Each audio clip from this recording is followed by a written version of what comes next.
Fala pessoal, tudo bem? Nessa questão da UES, ele te dá um retângulo PQRS, eu vou construindo aqui à medida em que a gente vai lendo o enunciado, cujos lados medem 3 metros e 2 metros, então 3 metros é o grande, naturalmente, né, o PQ, 2 metros é o pequeno, que é o QR,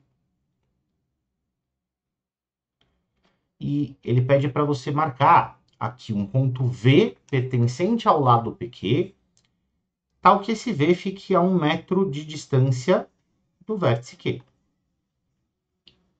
Bom, se ele está a 1 metro de distância do vértice Q e o segmento todo mede 3, ele está a 2 metros de distância do vértice P, certo? Aí ele pede para você marcar o ponto U, que é o ponto médio do lado PS.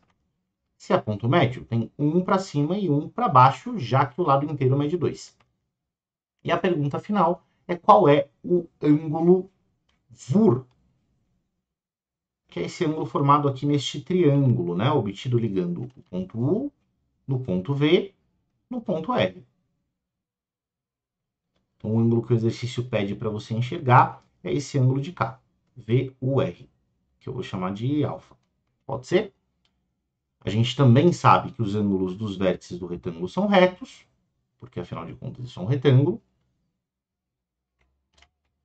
E acho que você já consegue enxergar uma coisa interessante aqui, né? Essa medida 2, eu vou colocar ela mais coladinha aqui para ficar mais fácil de enxergar. Presta bastante atenção nesses dois triângulos aqui da figura, ó. O triângulo PUV e o triângulo VQR. O que você consegue perceber que esses triângulos têm de parecido?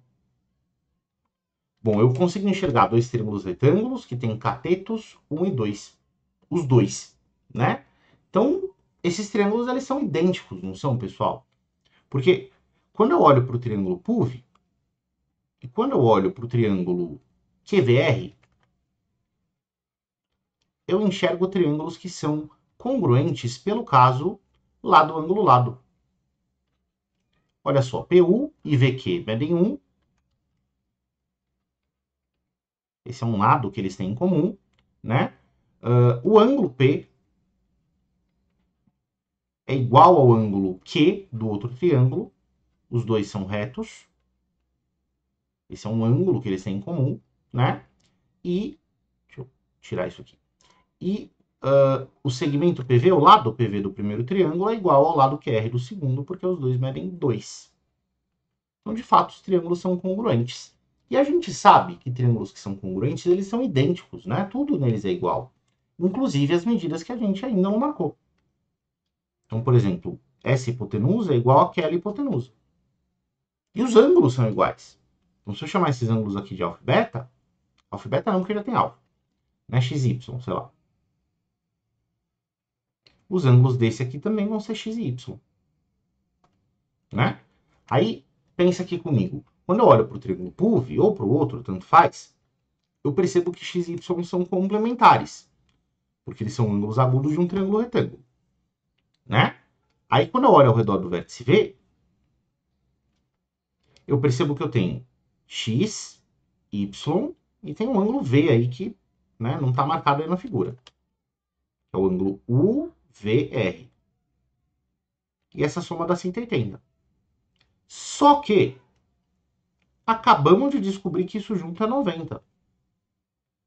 Acho que você vai concordar comigo que o VR é um ângulo reto. Ah, mas Vitor, o triângulo VUR é um triângulo retângulo isósceles. Qual que é a medida de alfa, então? 45 graus, né? Um VUR é um triângulo retângulo, é um triângulo isósceles. Isso significa, por ser retângulo, os ângulos agudos são complementares, por ser isósceles, eles são iguais. Então, a gente tem 45 graus como resposta, que é o que diz a alternativa D de dado. Beleza? Espero que você tenha entendido. Até mais.